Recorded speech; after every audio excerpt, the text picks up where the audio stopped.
Благодарам за репликата. И секогаш кога ќе се вратите наназад, значи дека немате одговор за денес.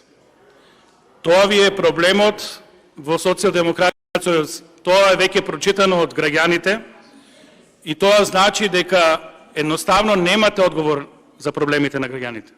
Сега околу ребалансот. Рековте кратите на непродуктивни трошоци. Кога лажете? Јануари 2022 или сега јуни 2022?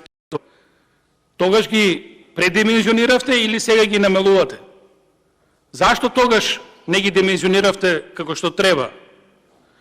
Понатаму, околу земјоделието. Вашата политика во земјоделието ќе го даде резултатот на крајот од ова година. Ви кажав, нема храна. Ви извезувате житни култури во моментот. Ќе ги купиме пута 10 пати. Немате основ за политика, имате основ за грабеж на народот. Тоа е вашата политика.